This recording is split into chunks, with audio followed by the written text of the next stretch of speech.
I had started reading some biology on the side, and I was particularly intrigued by one book by Dana Ballard, which is I think came out in the early '90s, called Introduction to Natural Computing. And that's what the field of artificial intelligence was called at the time. The problem is in many of the global south countries, the way babies are weighed in rural areas is essentially using a spring balance. At birth, Hmm. at birth, they are weighed accurately. For example, in India, 80% of babies are born in a hospital. And in a hospital, they are weighed accurately with a digital weighing scale. Could be a child studying in primary school. There's often an intermediary between the tech and the beneficiary. So, for example, in health, the intermediary is an ASHA worker or a health worker. In agriculture, it's an agriculture extension agent who sort of. So these people have to be trained, have to be sort of trained in the Hmm. sense, made aware of what AI can do. That AI is not magic, but here's how you can use it well. Hello, everyone.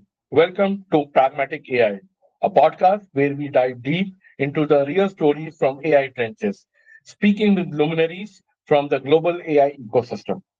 You might be wondering why another AI podcast. Our goal is simple to bring authenticity to AI conversations and cut through the hype. Each episode will feature industry leaders, from founders to VCs to AI leaders to academics. These are people who have been building AI systems for the last 10, 15, 20 years. These are people who have seen through multiple AI hype cycles. I'm your host, Anuj Gupta. I'm a seasoned AI executive with more than 20 years of experience of working in core AI. I have incubated large AI teams across geographies. I now work as on-demand head of AI, helping clients adopt AI faster and drive ROI from their AI efforts.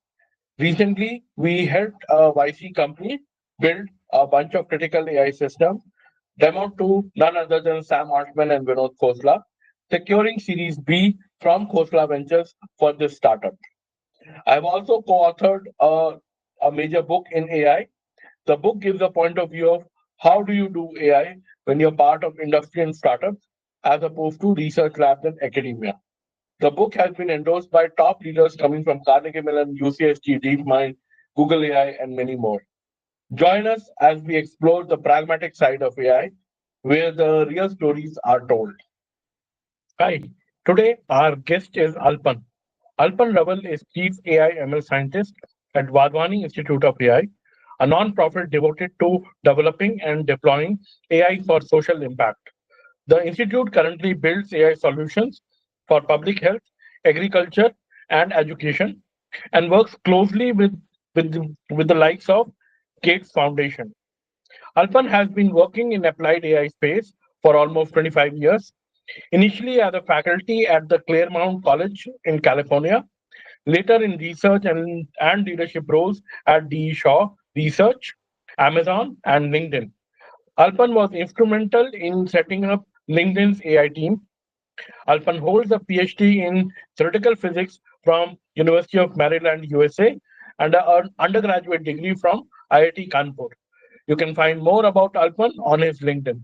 Hi, Alpan. How have you been? Good, good, Anush. Thank you for inviting me to this. Thank you so much for doing this. For the audience, Alpan is one of those persons that I looked up to when I started my AI journey. So I must say this is a fanboy moment for me. Uh, Alpan's work has always inspired me a lot for various reasons. So thank you, Alpan. Thank you so much for everything. What have you been up to these days? So first, Anuj, I think you're being too kind. And though I admire your work very much, and I admire the work that Pragmatic AI has been doing. So, well, recently I've moved away from the corporate sector about 6 years ago, more than 6 years ago, and I've been working for a nonprofit called Wadhwani AI. Our mission is to develop and leverage and deploy AI for social impact across the global south. We are focused on India at the moment for various reasons. India is, the world's largest country, the most diverse country, very interesting data sets, a lot of development-related problems to solve that can use data, that can use AI fruitfully in the way that it should be used in a meaningful way. and we can come to that later in the podcast. Yeah, But in short, there is a lot of opportunity. The opportunity space is huge for data and AI to actually improve the lot of people across the global south in various ways. In terms of both lives, quality of life, as well as the livelihood, economic aspects. So fantastic. that's our mission, and we work on about 25 to 30 different projects across healthcare, agriculture, and primary education. Wow, fantastic. Before I come to one of these projects, uh, audience would love to understand what has been your background, how has been your AI journey, right? I mean, you have been one of those who started very early AI, right, back in 90s, if I remember correctly. So, would love to understand what has your journey been like. Yeah, I actually started doing AI in 2000, and I sort of stumbled into doing AI. I'm a physicist by training. In fact, a theoretical physicist. I was working on quantum gravity problems in the late 90s. And at that time, the Human Genome Project, this was in early 2000, the Human Genome Project had just been announced. And with that, there was a wave of interesting mathematical, computational, quantitative problems that came into biology because of the explosion of data surrounding the Human Genome Project. And so there was a huge rush in the United States to recruit people with mathematical backgrounds into biology. And I was very interested in biology at the time. I had started reading some biology on the side, and I was particularly intrigued by one book by Dana Ballard, which is I think came out in the early 90s, called Introduction to Natural Computing. And that's what the field of artificial intelligence was called at the time. It was called, at least, AI as we know it today. I don't mean AI in terms of recursion and so on, but more learning from data, or trying to mimic what the brain does, which is in a sense learning from data. It's not just that, but in a sense it's learning from data. And there was a realization that maybe machines could learn from data in the same way that the human brain does, or in a similar manner. And there was this very nice book which I would still recommend people to go back and read, because it shows you how the field has evolved and shows you some of the early seminal ideas. And that book absolutely fascinated me. And I thought, this is an area that I want to work in. And coincidentally, I started a postdoc in biology at the time. And my postdoc advisor said, he gave me a problem to work on, which was essentially protein structure prediction. I didn't know anything about proteins. I didn't know anything about structure, and I didn't know anything about prediction, except, of course, what you learn as a physicist about prediction, which is very different from statistical prediction, which is what we do in AI. And so I asked him, how do I get started? And he said, well, there's this person at University College London called Geoffrey Hinton, and you may want to join his group for a while and figure out what to do, and learn some machine learning. And so I ended up going there, ended up working more with Zubin Garamani than Hinton, because this was the days before backprop, and neural networks used to overfit massively. So neural networks were not considered a success. And so I ended up working on Bayesian networks. And that's how I got my start in AI back in 2000. And since then, I've been working. I would not say that I've been working in the cutting edge of AI research, but more applied problems, applying AI to various biological problems in the beginning. And then later, of course, I did some work at Amazon and LinkedIn, where we worked on web scale internet data. And now at Wadhwani, where we work on a host of social impact problems. Fantastic, fantastic. Thank you so much for that. Coming back to the work at Wadhwani, what is one of your favorite projects? Would love to understand, right from problem statement to the challenges. Where does this, solution lies today, and various other facets? So, so one of the projects that I really like that we are doing, and I don't have a big role to play in this project. I had a small role in the beginning, and then since then I've had more of a, as I would say, a managerial or a steering role, or shepherding role for the project. There are many other people in our team, especially Makarand Tapaswi, who's done really seminal work in this project. But it's a very interesting. It's been a very interesting project from the beginning, where the problem statement really came from the fact that the infant mortality in India and in other countries like many of the African countries, is very high. And one of the reasons that infant mortality is high, especially, and this is especially in the first 6 weeks after birth, it's the most vulnerable time in a child's life. And it turns out that one of the reasons the mortality is high is because of lack of proper assessment, proper measurement. And the most important parameter when it comes to measurement at that age is really the weight. So you want to be able to track the weight of a child across the first 6 weeks of birth, and if 6 weeks following birth, and if there are any abnormalities in the growth curve, you want to be able to address that in order to avoid complications and eventually mortality. Uh, the problem is in many of the global south countries, the way babies are weighed in rural areas is essentially using a spring balance. At birth, at birth they are weighed accurately. For example, in India, 80% of babies are born in a hospital, and in a hospital they are weighed accurately with a digital weighing scale. Um, but once they go home, once they go back to their villages, uh, they are essentially tracked by ASHA workers who go door to door and weigh the baby with a sort of spring balance. And you can imagine the errors involved in this process. The spring balances are not well calibrated. It's very difficult. There's a huge infrastructure problem associated with this. The baby's weight is eyeballed and then written on a register. This is another source of error. Sometimes what happens is that the weight is rounded up because if, for example, the WHO standard for baby weight in the first 6 weeks is 2.5 kg. So if it goes below that, there are lots of interventions to be taken. ASHA workers don't necessarily have the bandwidth to take these interventions. So often the weight tends to be rounded up a little bit. So all of these issues are there with the current system. And uh, this was brought to us by the Gates Foundation, and we started thinking of an AI means of working on this problem. And one of the things, so the way we started attacking it was using a computer vision AI method, where we take a video of the baby in their home setting, and from the video infer the weight. And the video is necessary in order to get some sort of 3D understanding of the baby. So it's an arc. It's you use a basic smartphone that is anyway given to the ASHA workers by the government, and then you use the camera of the smartphone to take a video in an arc over the baby, and so that gives a sense of depth because you see different parts of the baby's surface, and that gives you an estimate of the weight.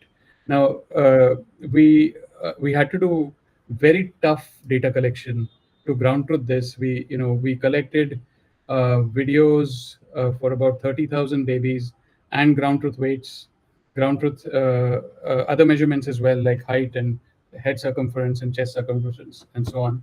And it was about a 4-year data collection effort. Uh, and now we've got the model working to within an error of 110 grams or so, which is very usable in the field. Average error, mean absolute error of 110 grams, which is very usable in the field.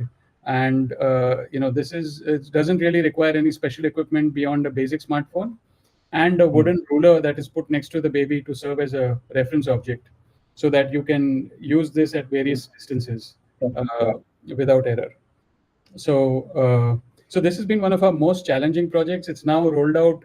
It's being used by ASHA workers and mothers in Daman and Diu, and now we're slowly hoping to roll it out across India, hopefully in many other places as well eventually. Wow, fantastic, fantastic. Uh, so while you guys were solving this problem, right? Once, like you said, data collection itself is a very big challenge, right? Yes. Because it's not just the angle and the depth, it's also the lighting condition, Yes. what is the kid wearing, right? Yes. So in a lot of these cases, the conditions under which the observation is taken often becomes a source, right? So there has to be a, how are you guys ensuring that the SOP is followed by the ASHA workers?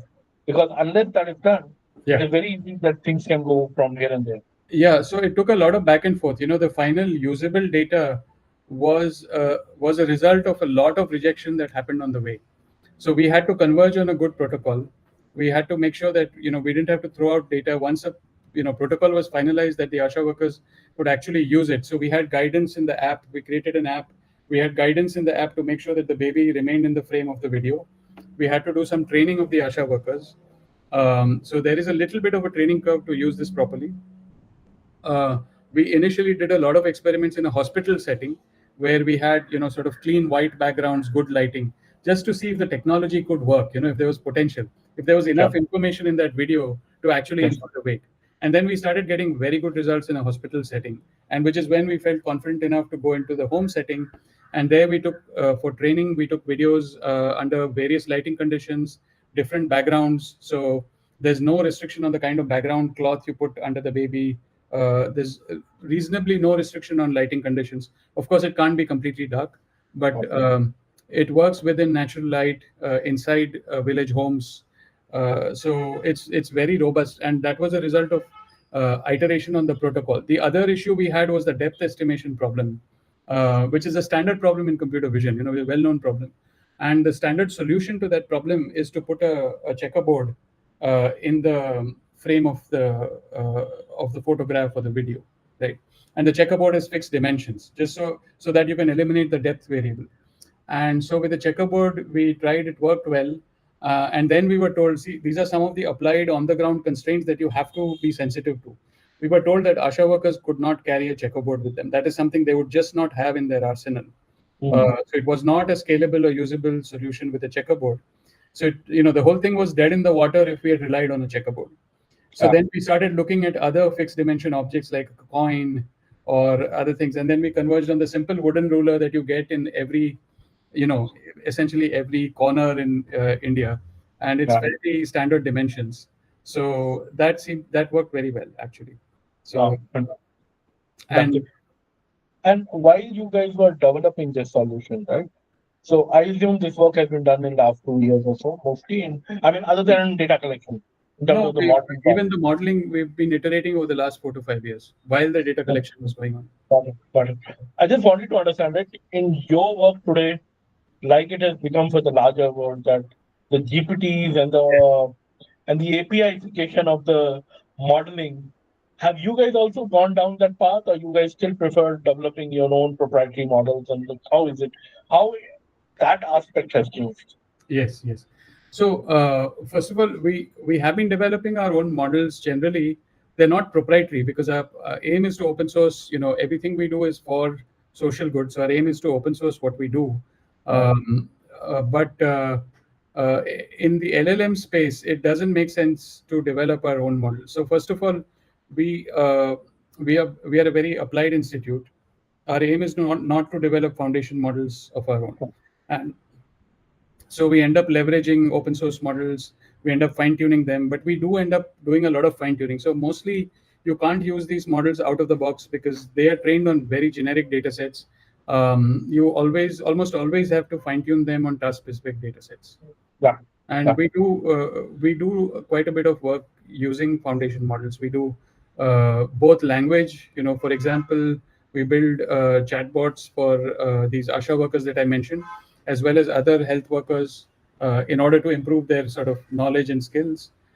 We also build similar chatbots for agriculture extension workers, Hmm. and we are in the process of building a small language model for agriculture as well. So we do, but these have a base foundation model, base Hmm. open source foundation model, which could be Llama or could be one of the other open source models, and then we iterate on that and fine tune. But Interesting. I do agree that this, sort of those of us who came from the BC era, the before ChatGPT era, it's been quite a roller coaster ride, Yeah, going through the transformation of AI and the way it's been commoditized. It's been an interesting phenomenon to say the least. absolutely, absolutely, Alpan. And from a deployment point of view, Alpan, right? A lot of times, when these ASHA workers have very good end devices, but these are again not top of the line mobiles, right? No, And they're stuff. not. No. So, from a deployment point of view, does the model size and all those kind of constraints also come in, Yes. limiting your choices? And then how is your team going about this whole piece? Absolutely. So often, for the work that we do, most of our impact will happen in rural areas, and areas across the global south, you don't have internet access. You cannot rely on internet access. So we often have to compress models to make sure that they fit on the devices used by the people who will use them. We make sure also to collect training data using devices like them. We don't collect training data on high-end devices at all. Yeah. Uh, I mean, just as an example, the project that I just mentioned, one easy way to get rid of the reference object, namely the ruler, would be to use phones with LiDAR, so that you get depth estimation for free, right? Yes. But those tend to be very expensive phones. So Yeah. our route, if we had to solve that problem, like let's say somebody were to come up with a constraint and say, look, you can't use a reference object, Yeah. then our way around it might be that we would purchase some phones with LiDAR for creating machine learning models to train on depth. So Hmm. essentially, you use the LiDAR phones to create ground truthing for depth, and then Got it. you infer depth and then do your sort of other main task. So Fantastic. we always have to think of things like that. We have to make sure that we work backwards from deployment. I think this is important in any applied scenario, whether you're doing AI for the internet, whether you're doing AI for clinical health, whether you're Correct. doing AI for, you must work backwards from deployment. And that's why I think it's a bit strange when people start collecting gold standard data sets that are just, that are not specific to a problem, because AI doesn't work like that. Yeah. And it's fine for publishing papers, but it's not fine for applications. Absolutely, absolutely. As a matter of fact, that was my next question, right? About to be right. That in when a lot of us are working in industry, right? There's something I also said. First, understand the exact setting under which your final solution will be, That's right. right? Yes. And then start to think backward from there. Great. Yes. So while you're developing these solutions, right? It's fairly one can visualize the kind of machine learning metrics you would have in order to measure. But once you go to the field, right, the machine learning metrics are only a helper.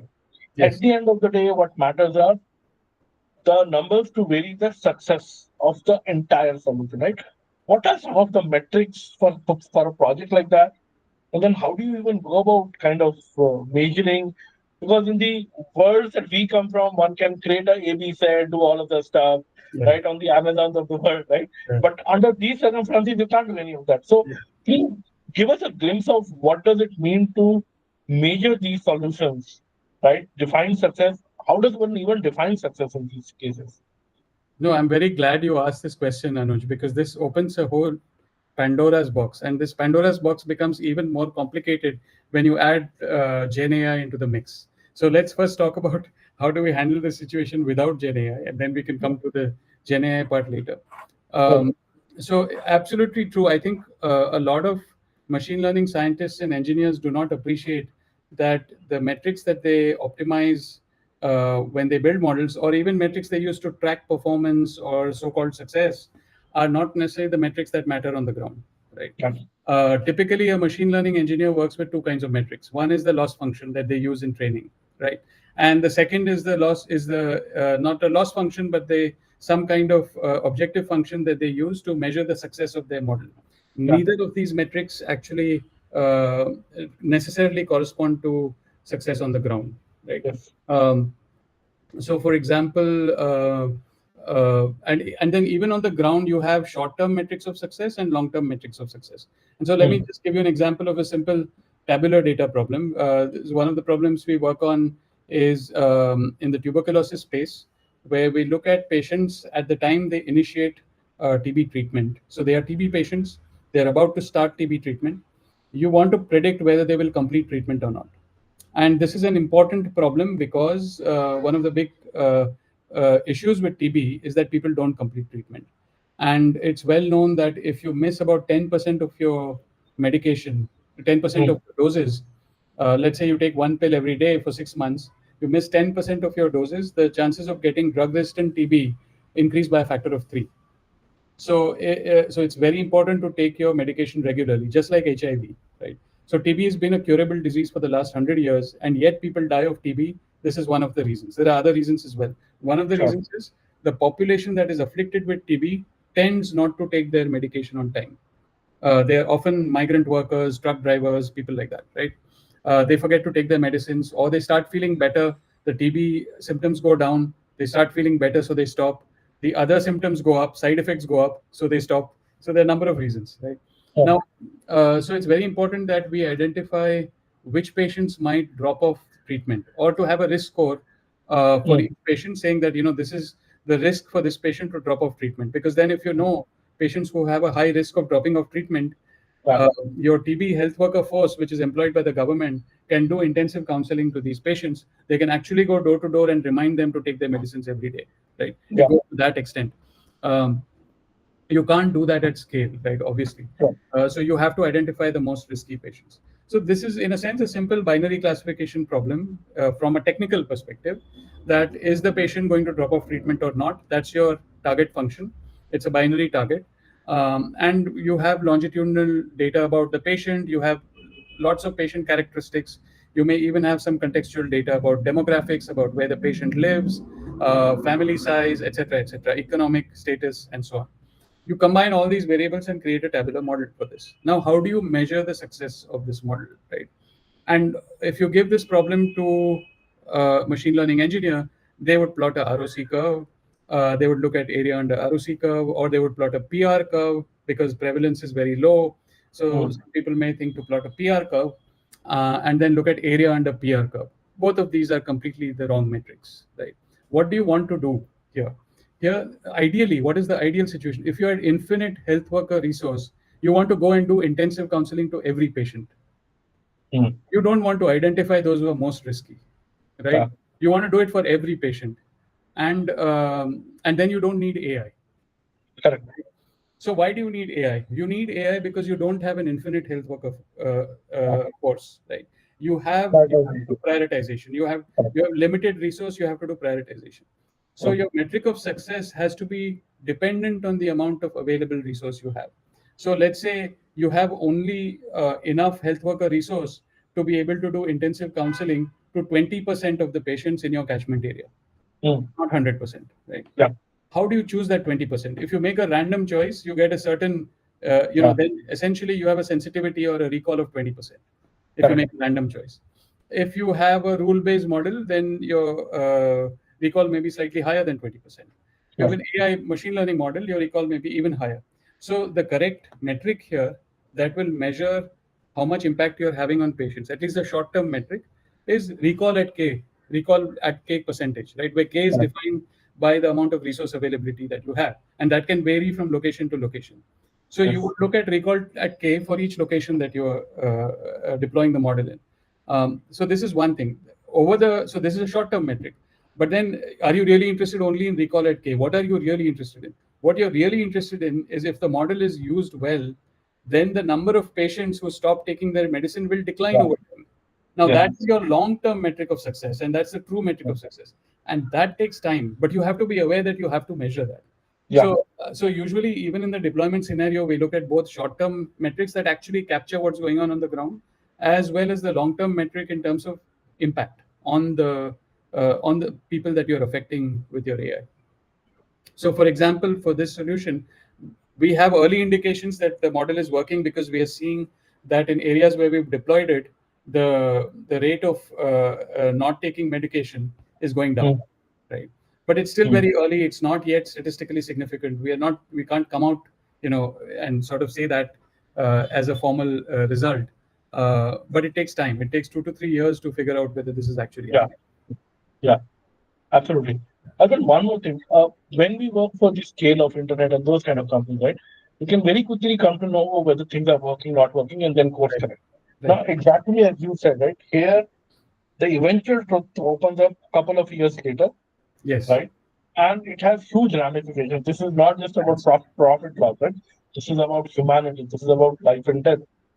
So, how do you guys make sure that in case one has to do course corrections, one does it proactively because by the time the eventual truth might come out, it might be too late. Right. Right. So, are there specific things that you build in your solutions? Like, what are some of those strategies in that process?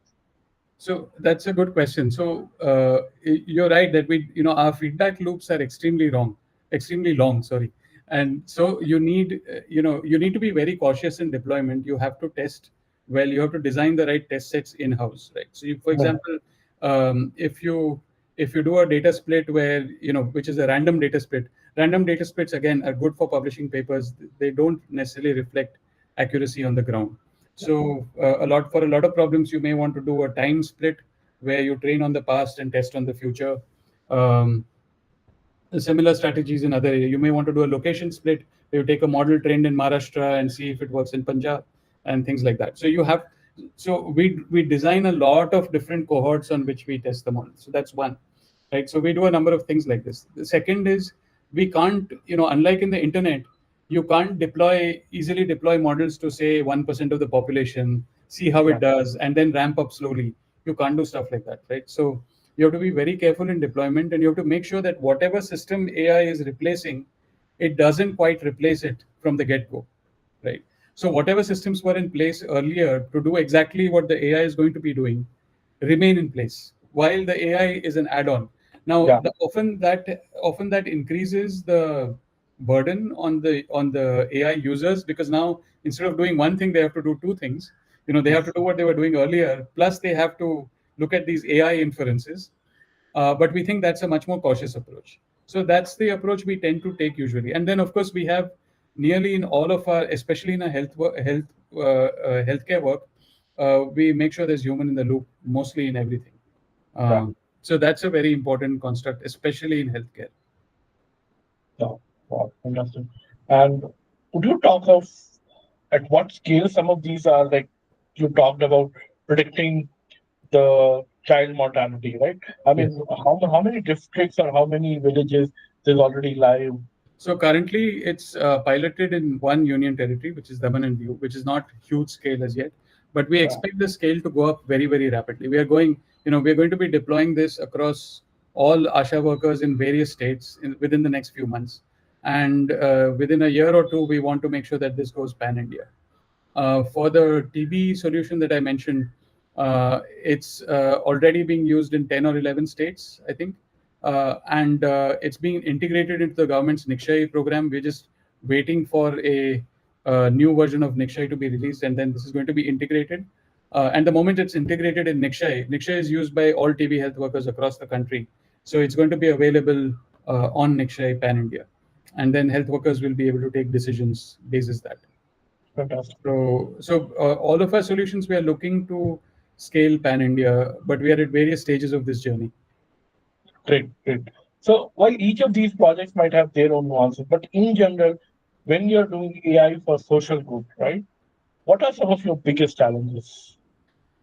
Where do I start? So almost everything is a challenge, right? So you take you take a country that is as diverse as India is. You look at our current data systems, which are not bad actually. People keep criticizing data, the kind of data that's available in India, but in fact, our current data systems, given the scale of the population, given how difficult it is to collect data on the ground, the data systems are not too bad. But there are challenges. There are different levels of accuracy in terms of data collection, different levels of accuracy.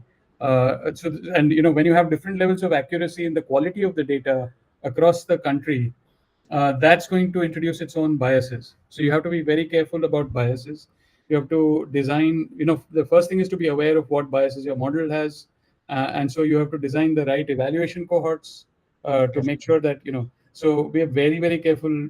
At least we try to be extremely careful about designing the right evaluation cohorts. Most of the time, a random split is often Yeah. is the wrong choice in Yeah. terms of testing your model.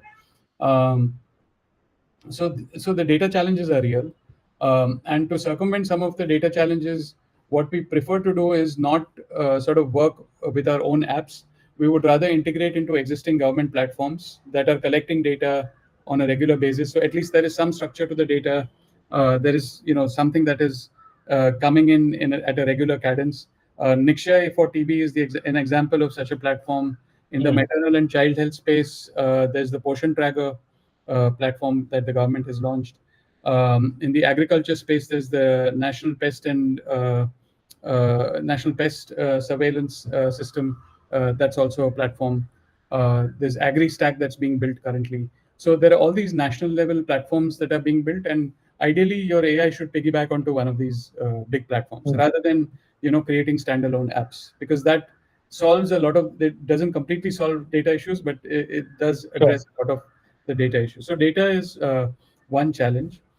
At the other end of the spectrum, I mean, I always say for applied AI, the two biggest challenges are on the two ends: data and deployment. The stuff in between, which is actually training the AI, is in a sense simpler. I mean, Yeah. that's a bunch of modeling choices that you have to make. Many of these choices are well understood, and so on. Yeah. Deployment is the other challenge, making sure that, first of all, there is a system in which you can deploy your AI. And again, platforms help here. But then beyond deployment is adoption. You could deploy it on a platform, doesn't mean it'll be used. So you have to drive adoption. And for that, you need programmatic efforts on the ground to make people aware, to train people. Often, your intermediary, when you want to go to a end beneficiary who's going to be benefited by the AI, could be a farmer, could be a patient, could be a child studying in primary school. There's often an intermediary between the tech and the beneficiary. So, for example, in health, the intermediary is an ASHA worker or a health worker. In agriculture, it's an agriculture extension agent who sort of. So these people have to be trained, have to be sort of trained in the Mm. sense, made aware of what AI can do. That AI is not magic, but here's how you can use it well. In the case of education, it's the teacher, obviously. So you have to have this intermediary force or workforce that's ready to use AI. This is a challenge. And then once you get adoption, then of course the scaling challenge is always there, making sure that you can scale this up across, make sure the interfaces are nice so that people want to use them, use your AI and so on. So lots of these, I think, the challenges are always on the two ends of the spectrum. Got it. Got it. Fantastic. Uh, from a foundational point of view, right? I mean, we understand a lot of the AI today is black box, right? We don't understand why it does what it does. While there is this whole area of explainability, there are some ideas it does throw up in terms of why it gives a kind of prediction in it, but it doesn't come Mm. anywhere close to the kind of human explainability, right? No. And a lot of it, especially in yours, right, when you are deploying it, at least to the end user or even to your team, right, some kind of explainability will really help. So, from a foundational progress point of view, I understand that you and your team does not have the bandwidth to work on it. But if you had some wishes that, oh, on a foundational level, following things could be solved, that will really help a lot. What would some of those wishes be? That's an interesting question. So I I have a somewhat different uh, view of explainability. I know that people um, say that explainability is, some people even go to the extent of saying that if a model is not explainable, you shouldn't even deploy it, especially in healthcare, right? I would say that, I mean, if you, so I would take a step back and say if you decide to use AI Hmm. to solve a particular problem, you should accept the fact that it's to some extent not explainable, right? It is a black box. It's a highly nonlinear model, and so coming out with an objective explanation for why it works is going to be difficult, Hmm. right? We know for a fact that there's a lot of research going on in explainability. Different explainability methods don't often yield the same results. Yeah. In computer vision, there's been more work on mechanistic explainability and areas like that, but still, we have not, we haven't converged on uh, uh, explainability being an understood concept. So I think it's best to accept that if you're using AI, it's not going to be explainable. Hmm. And then ask the more relevant question to ask is not whether a model is explainable or not, but whether you need AI or not. So I think, I would take the question back and ask, have you done your homework in terms of whether you need AI? And I often Hmm. say, AI is a technology of last resort. It's not a technology of first resort. If you have another way to solve the problem, you better use that way, because AI is expensive, it's brittle, it's very data dependent. You get things like model drift, data drift that you have to deal with. You have massive compute, all of these headaches. If you can solve a problem another way, that's what you should do. Yes. And then when you choose to solve it using AI, then you have to accept that there are some trade-offs, that you may get something that's much more accurate than what you had earlier, but the trade-offs are that it will not be something that has a simple explanation. You will get all these associated costs. You have to hire AI scientists who tend to be expensive and often have big egos, so you have to deal with all that. Yeah. So in terms of a wish list, I don't really have a wish list as such. Sometimes I do wish that we could solve some of our data standardization problems, because I think that would go a long way. problems of data standardization, interoperability of systems, especially if data sets could talk with each other. I think you could solve a lot of the problems that plague the country that are sort of addressable through data if the data sets were interoperable. Um, and so I think my wish list is not so much around algorithms as it is around the availability of good data sets. But I also think that uh, there is back pressure that we can put. So the analogy here is that if you don't have a car, you don't need a road. It's not that the road comes before the car. So when Henry Ford invented the car, roads began to be built after that. The Yeah. roads didn't exist in order to accommodate cars. So similarly, I think as AI becomes more and more mainstream, I think that will put back pressure on systems to improve data quality. Got it. Got it. Could you elaborate the point of data sets talking to each other for our notice? Oh, just being so things that you take for granted on internet scale systems, your ability to join very disparate data sets using common primary keys, right? Yeah. That doesn't exist in many of these social development problems. If I want to say predict whether somebody is going to get TB, and that depends on the crop that's grown in that area, then I need to be able to have a primary key that joins, this person's data with some location index that also has information about the crop growth in that area, right? Or climate, Yeah. because climate does have implications for both health and agriculture. So being able to seamlessly join many of these data sets, some of which are private data sets, but some of which are public data sets, and being able to put all that together uh, to create models would be a very, very powerful thing, I think. And that's not something that exists today. Got it. Got it. You come from era where, like you said, right? I mean, you actually needed AI scientists to even start thinking of an AI solution. We have come to a point where to build at least the early versions of AI systems, you don't even need an AI team, right? Uh, Right. a very smart product and a business leader can today kind of hack together and build a Have V0. some water? Oh, please, absolutely, absolutely, Sorry. Alpan. You can edit this out, right? No, no, no, no, nothing like that. If you want to take a Sorry. break or something like that, because the idea is to wrap this up by 5 sharp, which is Yeah, another yeah, no 15 problem. minutes. No problem. Okay, okay.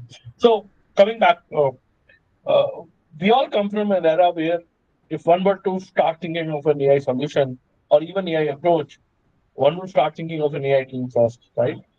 Uh, to a era where you don't really need an AI team to build at least the early versions of for most AI problems, I would say, if not all, right? Especially in the corporate setting, I would say. Uh, what are some of the pros are very obvious, which is the democratization, right? Of course, a lot of AI scientists have had their hopes dashed because today a lot of solutions can be built without it. But what are some of the cons of this? So first, I would I agree that you may not need an AI team to build a basic off-the-shelf AI model, but I think that assumes that your data is in place and it's of the quality that you can immediately sort of throw into a deep learning pipeline or throw into scikit-learn or feed as input into an LLM. But what if your data is not of that quality? You have to do subset selection. You have to clean up your data. So building, I think you still need, well, a lot of this also can be automated through LLMs, but I think you still need human oversight to do the right things to data just in order to pose the problem the right way. I think, at least in the work that we do, posing the problem often is a non-trivial task. So there could be problems, for example, that look like simple classification problems, but then when Hmm. you dig a bit deeper, or that look like regression problems, and then when you dig a bit deeper, you figure out, if I pose this as a regression problem, it's not going to really work because there are these variable error bars around the target values. I would rather pose it as a multi-class classification problem instead of a regression problem. But then I Hmm. also have to deal with variable bin size in these classes. How do I optimize the bin size? And you need to do all of this algorithmic stuff just in order to figure out what is the right technical problem to solve. And we see this in at least half of our projects. Hmm. So beyond that, I agree that once you pose the problem correctly, once your data is massaged and properly in the right place, then you can build an initial model very quickly and almost in an automated fashion. Mm. And many of these tools have sort of made us much more efficient. That's true. But I think you still need qualified people to oversee what is going on.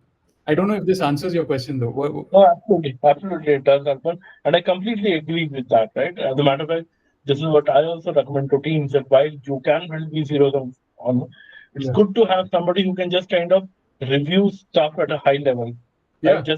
Just ensure it's almost like a guide who can say, oh, right, you are on the right path, Yeah. continue with something hunky-dory, right? Since you work on a lot of problems on the social side, Alpan, I think you would be the best person to ask this question. Today, it's very easy to generate a lot of fake data, Yeah. right?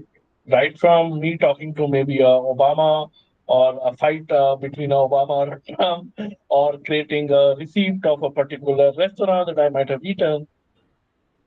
Do you think this generation of fake data is going to have a huge impact on the human fabric in general?